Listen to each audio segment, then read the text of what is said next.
Welcome to our channel of IGNOU Audiobooks, Indira Gandhi National Open University, School of Law, SOL, Certificate in International Humanitarian Law, CIHL. BLEO 36 Application of International Humanitarian Law. Block 1 Who may apply IHL? Unit 1 How do states apply IHL? 1.1 Introduction. Undoubtedly, the obligation to respect and to ensure respect for humanitarian principles in all circumstances has acquired a special status not only in United Nations law, but more generally in the international legal order. This provision, consequently, belongs to a select group of norms and principles held by the international community to be of cardinal importance for the promotion of elementary considerations of humanity. The Martens Clause, 51, is one such. And the obligation to respect and to ensure respect is another.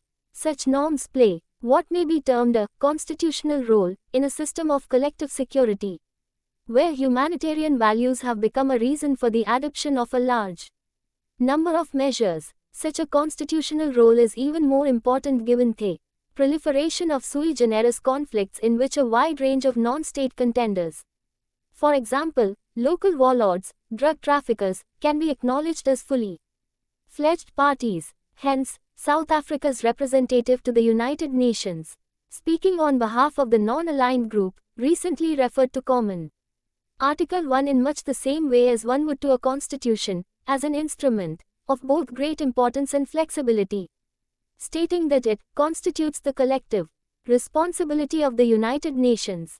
Another trend to be noted is the increasing role played by the United Nations Security Council, a body that has become the main proponent of Common Article 1. This entails a risk of selectivity insofar as political considerations might prevent the Council from acting unconditionally, i.e. in all circumstances where action is called for. Similarly, there remains a risk that the Council's recourse to humanitarian assistance may become a pawn of political interests, rather than the object of meaningful political action.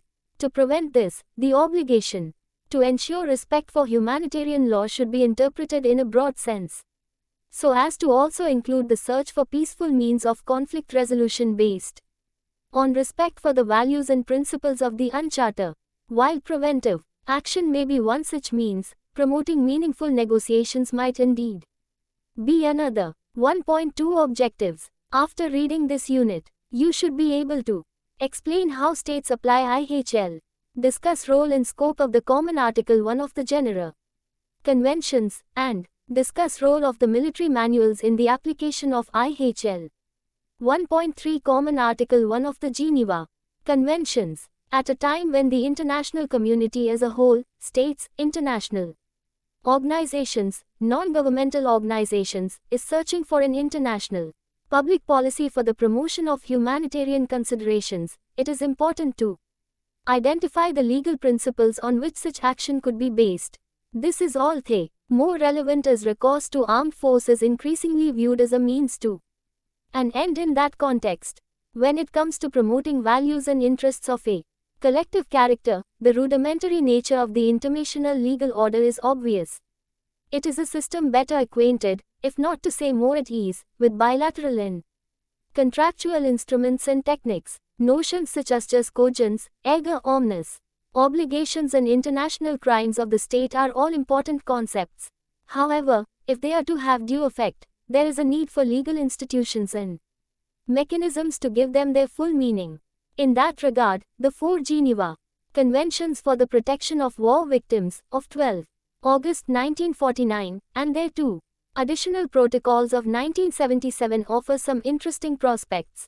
Some 50 years ago, the drafting of these conventions led to the inclusion in their Common Article 1 of a provision that provides the nucleus for a system of collective responsibility. It has since evolved and has furthermore attracted considerable attention. For this reason, the scope and content of that provision will first be assessed. The various dimensions it has acquired throughout its existence, and especially in the course of the last decade, will then be highlighted.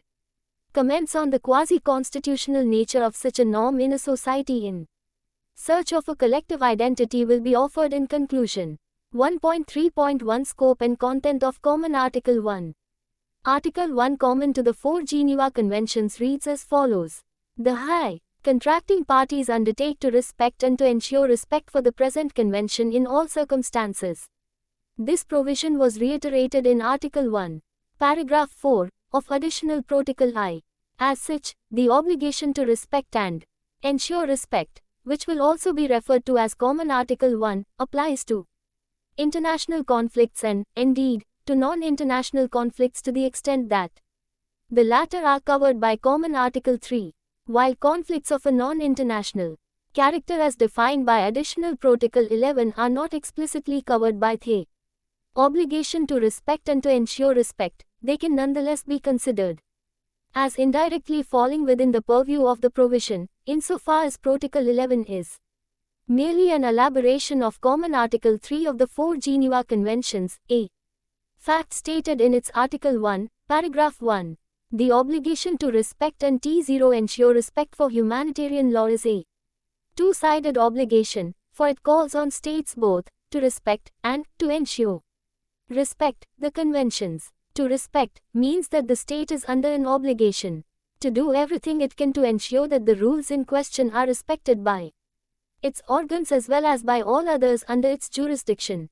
To ensure respect means that states, whether engaged in a conflict or not, must take all possible steps to ensure that the rules are respected by all, and in particular by parties to conflict. Some argue that such an interpretation was not the one originally envisaged by the drafters. They hold that Article 1 was not elaborated with the intention of imposing on states obligations which did not also derive from the other provisions of the Geneva Conventions. While this may be the case, an examination of the Travaux Preparatoires reveals that the negotiators at least bore in mind the need for the parties to the conventions to do everything they could to ensure universal compliance with the humanitarian principles underlying the conventions. This is nonetheless a minor consideration, since the historical interpretation of an international instrument can never prove decisive in identifying the current status of a legal norm. Far more relevant in this respect is the meaning conferred by international practice as it has developed since the instrument was adopted. Indeed, over the last half-century the practice of states and international organizations, buttressed by jurisprudential findings and doctrinal opinions, clearly supports the interpretation of Common Article 1 as a rule that compels all states, whether or not parties to a conflict, not only to take active part in ensuring compliance with rules of international humanitarian law by all concerned, but also to react against violations of that law. Moreover, Common Article 1 speaks of an obligation to respect and to ensure respect, in all circumstances, making the obligation unconditional and, in particular, not subject to the constraint of reciprocity. It is now widely accepted that the obligation contained in Common Article 1 is binding on all states and competent international organizations. In its recent advisory opinion on the legality of the threat or use of nuclear weapons, the International Court of Justice reinforced this assertion, noting that a great many rules of humanitarian law applicable in armed conflict are so fundamental that these fundamental rules are to be observed by all states whether or not they have ratified the conventions that contain them. The same court, in its earlier decision on merits in the landmark Nicaragua case, had specifically demonstrated the fact that the obligation referred to in Common Article 1 forms part of customary international law. In diplomatic circles, Common Article 1 has come to be seen by many as implying a universal obligation for states and international organizations, be they regional or universal, to ensure that this body of law is implemented wherever a humanitarian problem arises. The issue of implementation of international humanitarian law has thus become a more central feature in the activities of states and international organizations. Having set out the scope and content ascribed to Common Article 1, attention will now focus on the various dimensions this provision has acquired over the years. First of all, it is necessary to ascertain, on the basis of contemporary practice, what precise obligations are attached to the obligation to respect international humanitarian law in all circumstances. Emphasis will then be placed on the corresponding obligation to ensure respect. 1.4 State responsibility under international law. If a state violates international law, it is responsible to immediately cease the unlawful conduct and offer appropriate guarantees that it will not repeat the illegal actions in the future. The state also has a responsibility to make full reparations for the injury caused, including both material and moral damages. 1.5 Methods of implementingIHL, including national legislations. 1.5.1 National implementation of IHL. 8. One of the major responsibilities entrusted to the advisory service is to ensure appropriate national implementation of international humanitarian law instruments by the states party.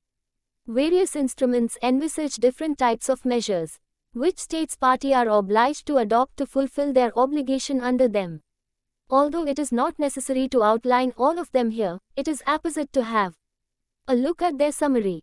1. To adopt legislation to punish grave breaches of the Geneva Conventions, and, where applicable, Additional Protocol I of 1977. 2. To protect the proper use of the Red Cross and Red Crescent emblems. 3. To define and guarantee the status of protected persons. 4. To ensure fundamental guarantees of humane treatment and due legal process in times of armed conflict. 5. To disseminate humanitarian law as widely as possible.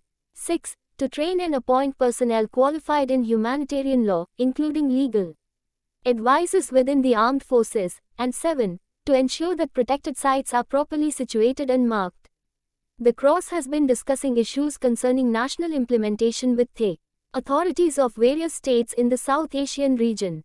The usual modalities of dealing with these issues may be outlined as follows. 1. Before embarking on any specific activity or plan of action to facilitate appropriate national implementation, the Cross deems it expedient to study the existing national legislation of a given country to find out to what extent existing international humanitarian law obligations have already been implemented through national legislation, what legal mechanisms are followed to incorporate international legal obligations in the domestic legal system, and whether the measures adopted so far are adequate or not. Such a national study enables the Cross to decide upon a plan of action. 2. Where national legislation to make grave breaches and other violations of the Geneva Conventions and additional protocols, wherever relevant, punishable has not been adopted, the Cross requests the authorities to take steps in that direction. Upon request, the Cross also provides draft model legislation, copies of other countries' legislation, literature on international humanitarian law instruments, etc. This is usually done by involving the National Red Cross and Red Crescent Society. The advisory service also provides support to states in the process of adoption of national legislations under other humanitarian law treaties, such as the Ottawa Treaty banning anti-personnel and R9s.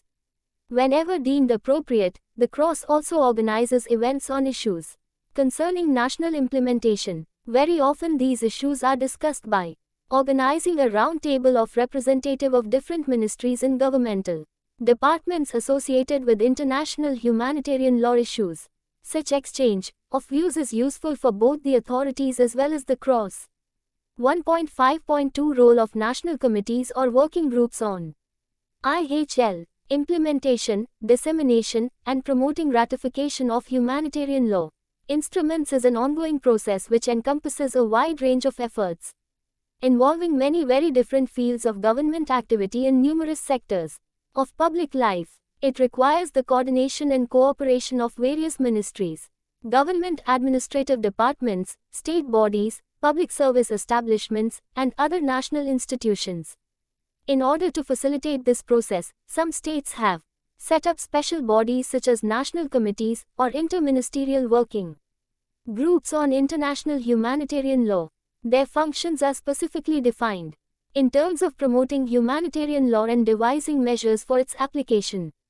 Generally, their objective is to advise and assist governments on matters pertaining to participation in the humanitarian law treaties, adoption of measures for their implementation, and dissemination of their provisions.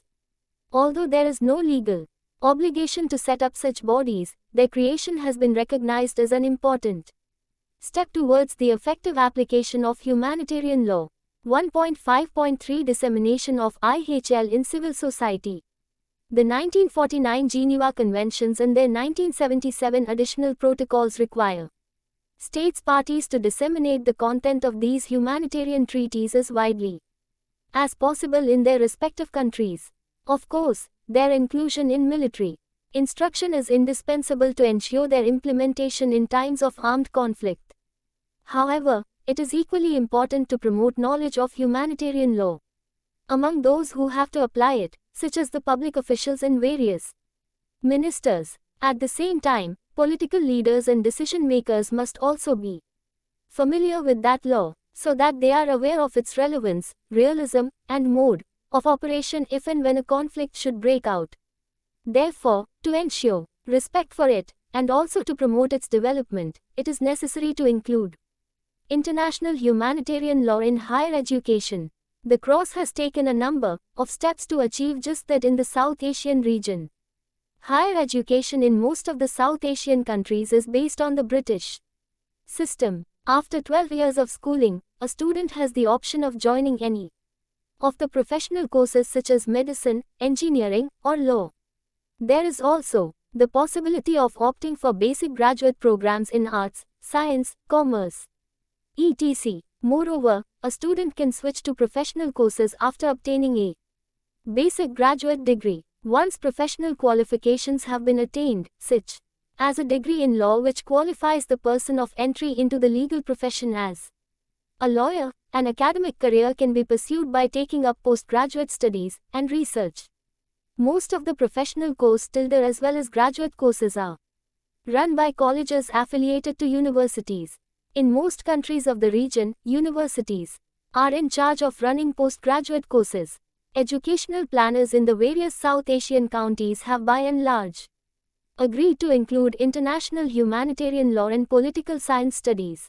Following the recommendations of the Association of Indian Universities, most of the Indian universities have included international humanitarian law components in their undergraduate LB program, postgraduate MA, Defense and Strategic Studies or Military Studies courses, and postgraduate diploma as well as master's courses in human rights. About 30 universities offer postgraduate course in international law. Of these, 20 universities offer a full optional course in international humanitarian law. The Cross, through its regional delegation in New Delhi, is closely involved in promoting international humanitarian law in academic institutions in South Asia. As a part of this endeavor, the regional delegation, 1, regularly organizes a South Asian teaching session on international humanitarian law for postgraduate students and young university lecturers. 2, supports research and publications in this field. 3, publishes a journal on international humanitarian law in collaboration with the Indian Society of International Law, and 4, organizes academic events on specific aspects of international humanitarian law, such as the International Criminal Court, the 1977 Additional Protocols, anti-personnel landmines, etc.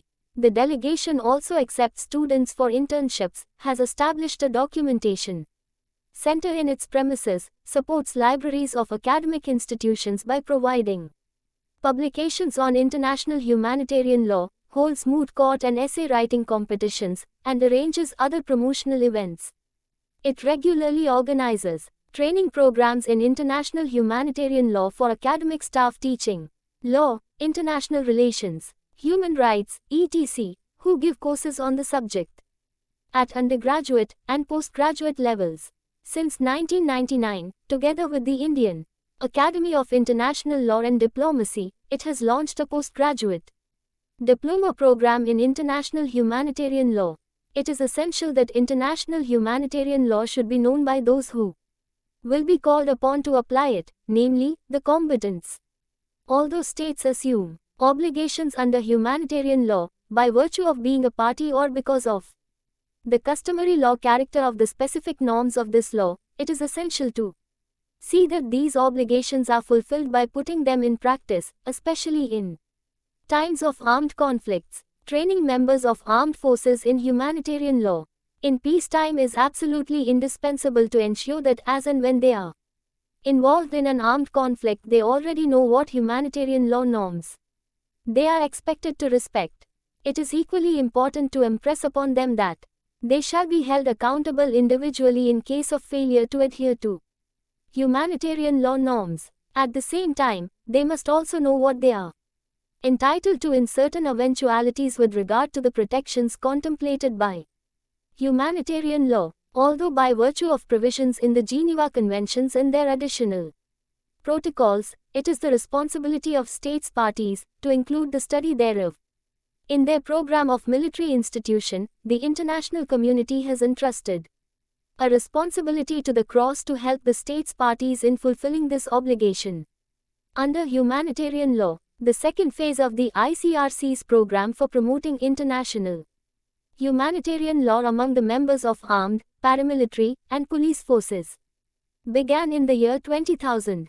Its main thrust is on training the trainers in respective countries and ensuring the systematic inclusion of international humanitarian law in the programs of military instruction.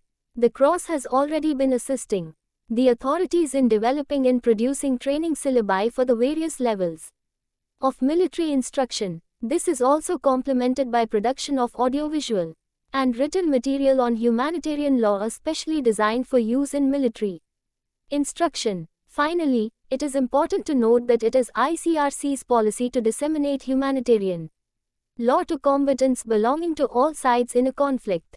In an internal armed conflict or strife, this means addressing the rebel groups which are fighting with the government forces. They must also know what restraints they ought to follow in the course of their fight against the state.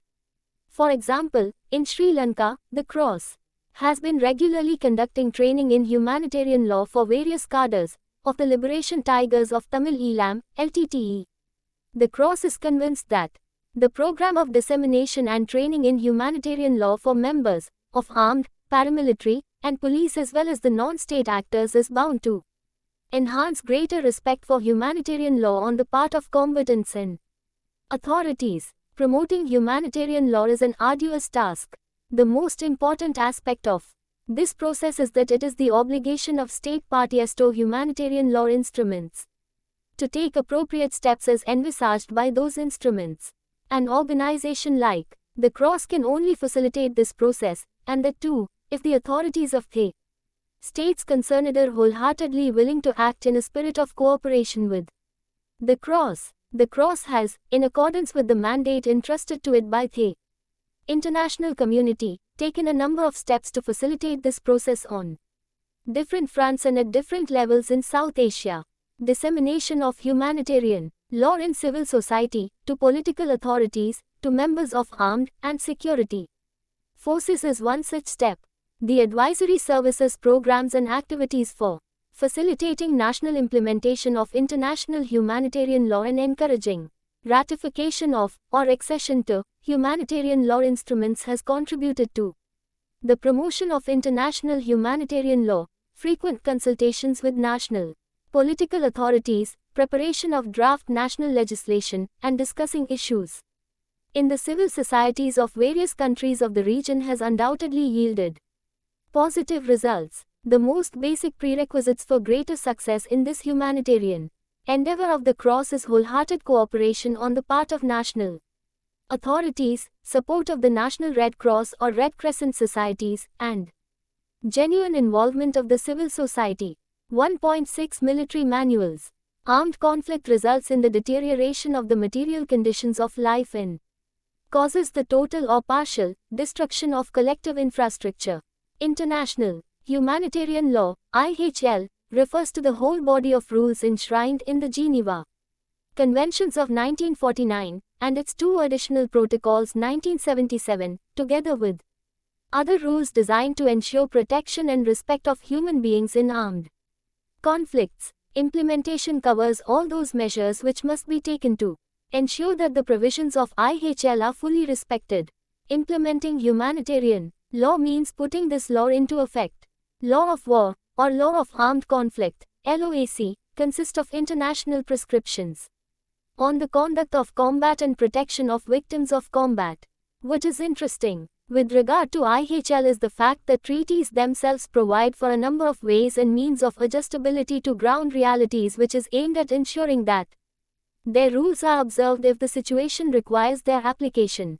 Implementation of IHL may be carried out by the legal processes by means of control and sanctions. Military law plays an active role in prevention by dissemination, designing regulatory measures, and by framing the desired rules and orders to ensure respect and adherence to IHL.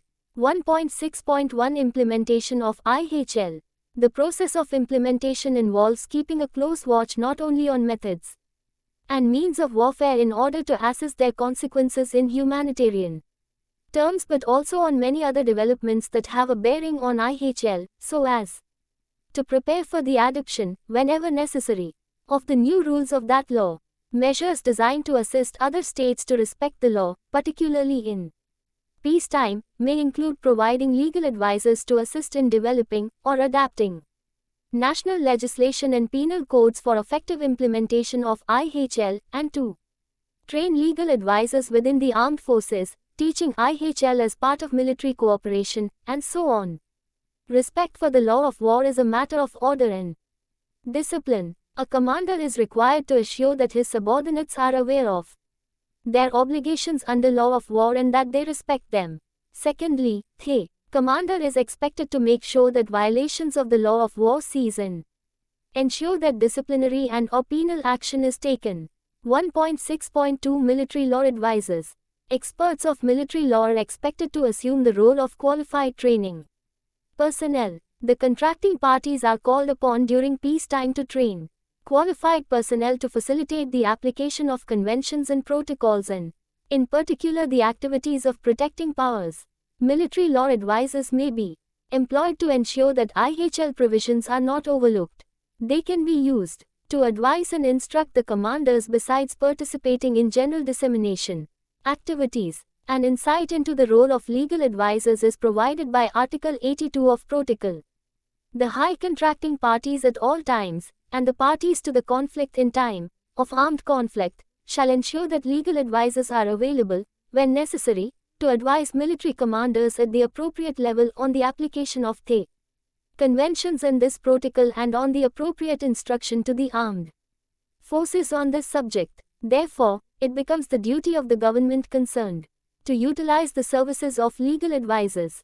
Another area in which the services of the legal advisors can be gainfully employed relates to translation of the IHL instruments in domestic languages and also in drafting of military manuals to be issued for different rank structure of the armed forces. Separate manuals would be preferable for specialists like medical personnel, religious experts, and military police officials deputed to operate prisoner of war camps.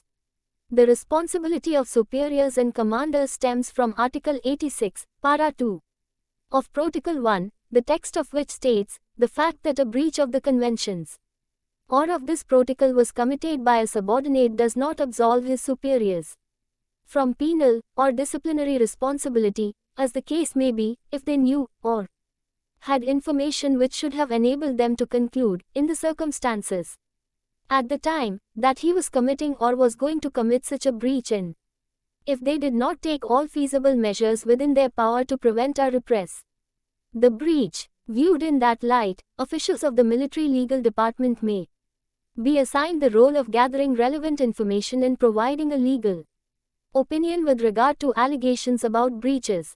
They may also be tasked to organize consultations with experts to monitor and foster debate on the evolution of humanitarian issues.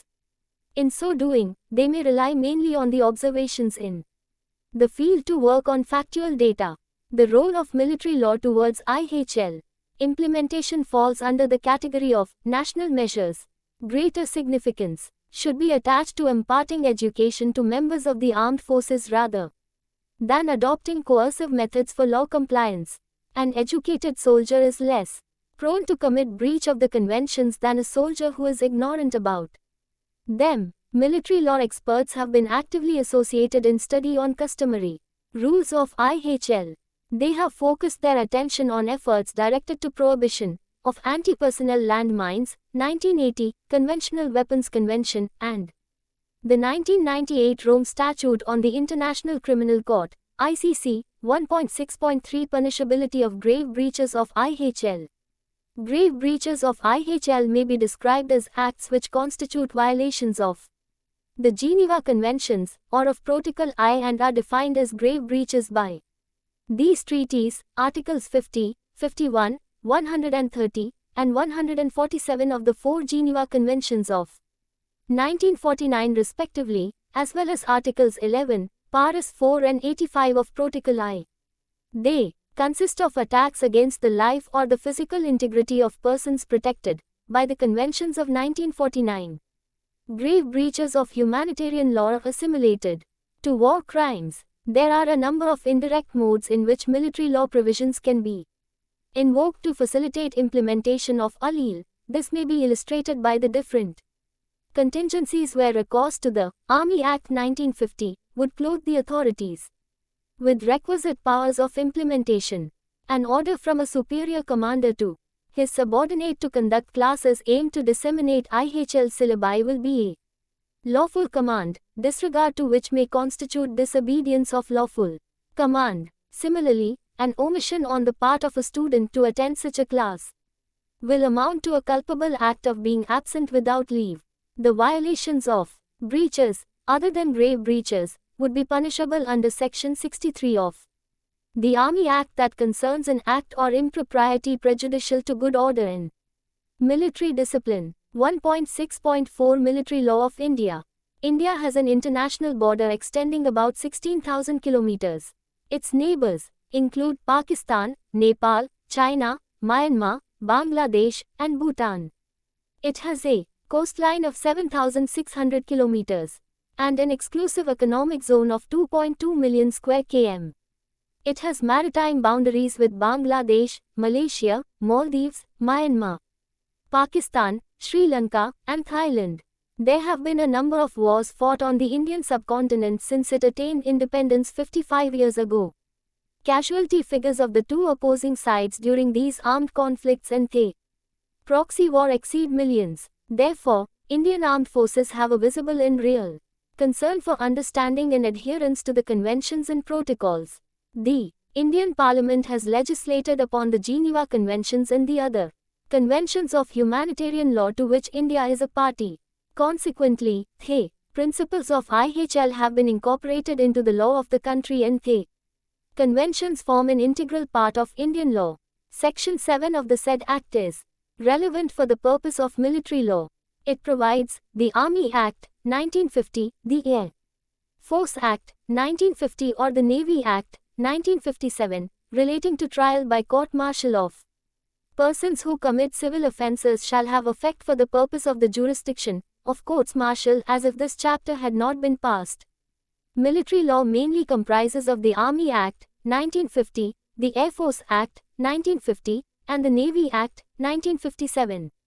The basic framework of these enactments is almost identical. In addition, the Ministry of Defence exercises operational control over the Assam Rifles, governed by the Assam Rifles Act 1941, and the Coast Guard, which is regulated by the Coast Guards Act 1978.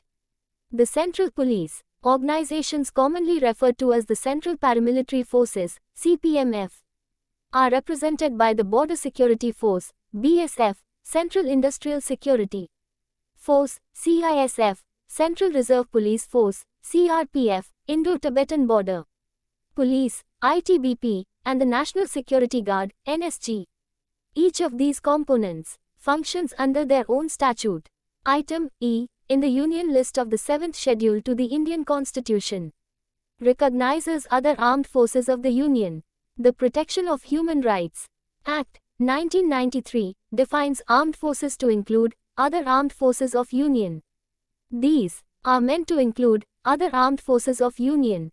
These are meant to include BSF, CRPF, ITBPF, etc. In the event of war, the CPMF, when deployed on borders or in war-affected areas, may be placed under Army's operational control and would then be treated as assimilated to armed forces. In a limited way in the western and northern sectors, along the line of control, paramilitary forces have been deployed for a long time under Army's operational control. In such situations they are obliged to comply with IHL provisions as their soldiers assume the status of combatants under law of war.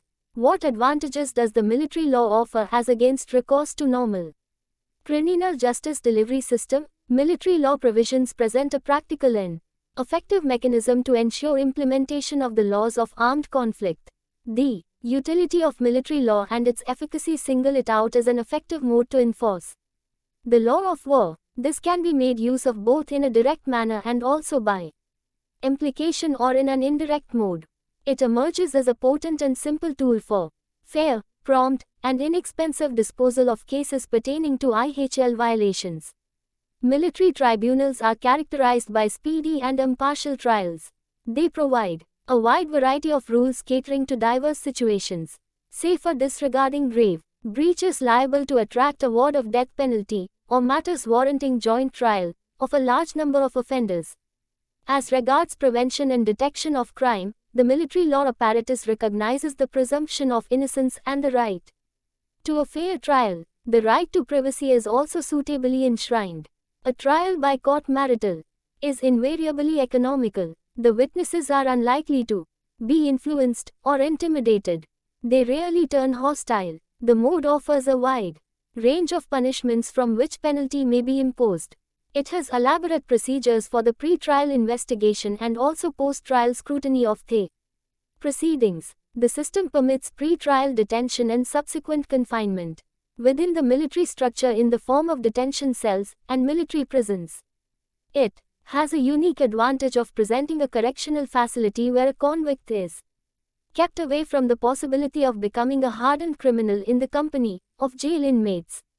Promulgation of court-martial proceedings and disciplinary action taken against the offenders is perceived as an appropriate measure towards implementation aimed at ensuring respect for the law of war, while taking care not to give rise to degrading and demeaning retaliation. Regulatory measures are intended to be exemplary and assist in promoting adherence to the letter and spirit of law. Why not depend upon the normal criminal justice delivery system? More often than not, allegations for infringement of the conventions and protocols would be leveled against members of the armed forces. Usually a civilian may not find himself in a position to commit a war crime. The breaches would relate to situations of armed conflicts or to actual war. Nuances of evidence pertaining to matters like command responsibility, military necessity, or use of excessive force may not be easily appreciated and understood by civilian judges unfamiliar with military ethos. Viewed from that angle, trial based on military law jurisprudence is to be preferred. However, this option has its own limitations. Military law as one of the law enforcement agencies is a strictly hierarchical and a closed system. As an organization, it usually operates under a rigid chain of command with strict separation of power and authority. The decision-making processes are of the top-down variety. Moreover, thus far, it suffers from the inadequacy of an appellate forum affording an effective right of personal hearing. Apprehensions are sometimes expressed about the fairness of the military law mechanism to prosecute IHL violations. Such fear is based on the ground of protectionism. It is argued that protection afforded by sections 45 and 197 of the Criminal Procedure Code may shelter the men in uniform from being called upon to answer charges of criminal prosecution. Such a fear was discounted by the Supreme Court in Naga People's Kesu. The court held the protection cannot be regarded as conferment of immunity on the persons exercising the powers under the said Act, the Armed Forces Special Powers Act. It only give protection in the form of previous sanction of the central government before a criminal prosecution, or a suit, or other civil proceeding is instituted against such a person. It has to be borne in mind that discretionary power is not necessarily a discriminatory power and that abuse of power is not to be easily assumed where discretion is vested in the government and not in a minor official. It is too often said that IHL has no teeth, but if it is the case, it is mainly because States have refused to give it the set of teeth which it could use to bite. 12. The jurists have felt a need for IHL implementation to be more effective. Accordingly to Ranganath Misra, former Chief Justice of India, there should be a body permanently set up to review the situation, indicate further regulatory measures to develop general respect for international law. Some supplementing body should be available so that enforcement becomes more and more practical, on account of the fact that there is a total lack of enforcement machinery. Consent cannot be the enforcement machinery. The law takes the idea of making it obligatory and enforceable. Enforceability and consent do not go together. 13. While holding trials, the necessity to conceal and protect the identity of victims, or military tactics can be ensured. The results are different when trials are held in the civilian courts. For example, in regard to the allegations about atrocities by the BSF, it was remarked, a large number of cases have been registered against BSF personnel for having taken part in encounters or killed people. Whenever we have been able to identify civilians or militants, adequate action has been taken. It is the weakness of the criminal justice administration system that they are not able to quickly bring them to justice, or to punish them the way we would like. 14. Article 91 of Protocol I envisages the concept of payment of compensation. It provides, a party to the conflict which violates the provisions of the conventions or of this protocol shall, if the case demands, be liable to pay compensation. It shall be responsible for all acts committed by persons forming part of its armed forces. Thus, quasi-civil sanctions may be imposed on a state to pay compensation for the damage it has caused. Recourse to ordering the payment of compensation is meant to complement the mechanism of penal prosecution. Obligation develops upon a state to pay the amount ordered as compensation. In turn, it would induce its instrumentality concerned, the armed forces, to adhere to the accepted norms of avoid such contingencies. In this manner, the mode of compensation would generate indirect pressure on the troops to abide by the laid down provisions of law. The Supreme Court of India in the Naga people's case paved the way for initiation of criminal action against the offenders while simultaneously giving monetary relief to the victims. Through its humanitarian work, the International Committee of the Red Cross endeavors to provide protection and assistance for victims of armed conflict. The process of national implementation involves a constructive and continuing debate amongst the representatives of various ministerial, civil defense bodies, academicians, and other interested groups like media and NGOs. The meetings are generally held in close cooperation with the Cross and the national societies. The facilitates progress towards domestic legislation to implement the LOAC. The Indian Armed Forces have taken concrete steps for implementation of the dissemination of knowledge on international humanitarian law by making it an essential component of the basic training given to each and every soldier. 1.6.5 Protection of the emblem. The use of the emblems of Red Cross or Red Crescent outside the conditions provided for by the humanitarian law is forbidden. Military law provides authority to the commanders to introduce legal measures for protection of the emblem of the Red Cross and Red Crescent. 1.6.6 IHL Training for military personnel.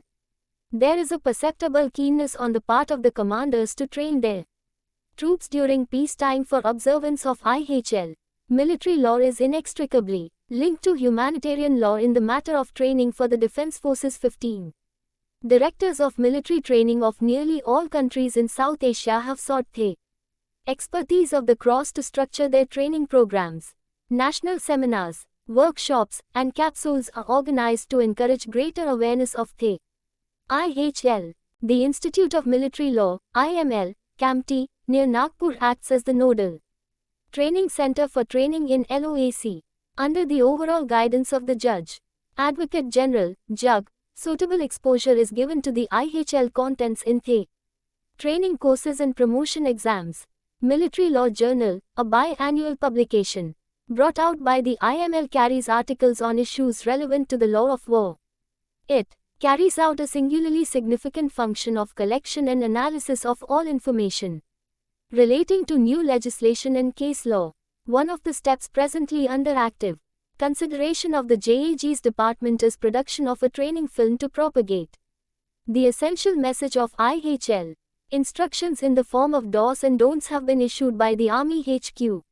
From time to time, all soldiers deployed in the disturbed areas are expected to carry the one-page manual in their pocket.